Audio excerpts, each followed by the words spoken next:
Welcome to the Firehouse Subs post-game wrap. I'm Scott Fraser, joined by Justin Dunk. And Justin, what a crowd we saw on hand here at Alumni Stadium for homecoming. An awesome halftime show from the Rec Laws, and really 9,000 and plus in this building or in this field.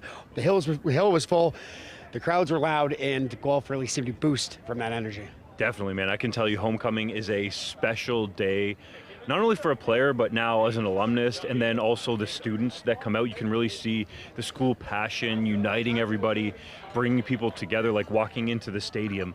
All of the gates were packed. There were lines for people to get in here early, and that was the key to me, is like the crowd wasn't just showing up, partway through the first quarter or at halftime. No. This joint was full from the get-go. So credit to the students, the community in Guelph, the alumni who showed up and showed out to support the Griffins, because homecoming is just one of those special days, and that atmosphere makes it special for the players on the field. So big shout out to everybody in Griff Nation for having an unbelievable showing yet again for homecoming. We can't take it for granted. Like, it seems to happen every single year, but it takes a lot of effort from a lot of people at the university to put it on and promote it, and what a day it was. Perfect. No rain, barely any wind. It's the kind of day you want in October. Yeah, a great sunny day, and two guys that really stood out for the Guelph Griffins are the guys under center. You lived this life coming into a homecoming game as the quarterback. This tandem that Guelph has now really played really well. What were the keys for you going into a game mentally to prepare, and then obviously to perform? It's different from your first homecoming game to the other ones, because your first one, you're hearing about it from the veterans, and both Tristan Aboud and Marshall McRae have been through this before. So I think they showed their veteran savvy, right?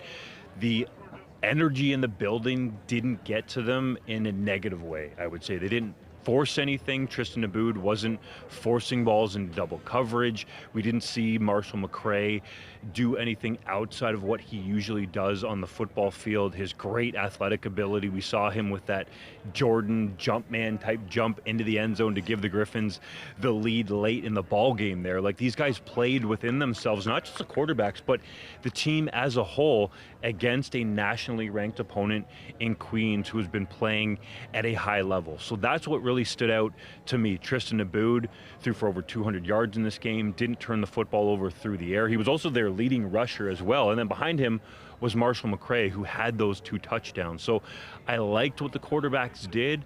I thought that there could be some more consistency within the offense to stay on the field. And let's not forget it, on the other side of the ball, the defense played really well. Scotty, we came into the game talking about the tricolor triplets. That was Alex Vreekin, Jared Cesari, and Nathan Falcone.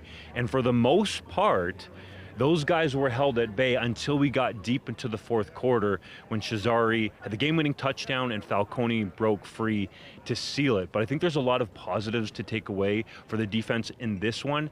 And then offensively, I'd like to see Matthew Stamm get infused here post-bye week. There's some extra practice time. He's got that game-changing speed, and I think you get him more comfortable in the offense, that could help Guelph try to win out and get in the postseason.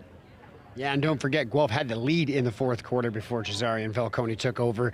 And you mentioned the bye week. So 2 weeks now before they have the York Lions on this field for the final home game of the season. Lots of time to refine their game and kind of perfect it as they look to get into a playoff spot. What can Guelph do over the next 2 weeks and make use of that bye week to make sure they come back onto this field as best as they can? For sure Mark Suri and his coaching staff are going to get after it. They're going to grind the film. They're going to self-scout themselves as well to see what little tweaks and additions they can make offensively and defensively. But to me, I just think it's about regaining that confidence, and perhaps you get some of the injured players back. We'll see about Donovan Malloy, and if he can play down the stretch for the Griffins, I think he would be a real game changer for this offense. He certainly showed to be last year when this team was 6-2 during the regular season. And I think you're going to add a little bit of wrinkles so that York doesn't know what's coming at them when you get them at home, because Guelph will know that the Griffins need to win out to have a legitimate shot to get into the OUA playoffs. And that's all you need to do, is get in. I remember 2007, Scotty, it seems like a long time ago, but we were the 5th seed in the playoffs. I know it's a little different now in terms of the structure, but we actually ended up upsetting McMaster on the road. We upset Laurier on the road and hosted the Yates Cup here at Guelph, where I'm sure there was over 10,000 people in the building. It was on fire. So all you need to do, and this is what I'm saying, is just get in. and I think Guelph has an opportunity to do that down the stretch.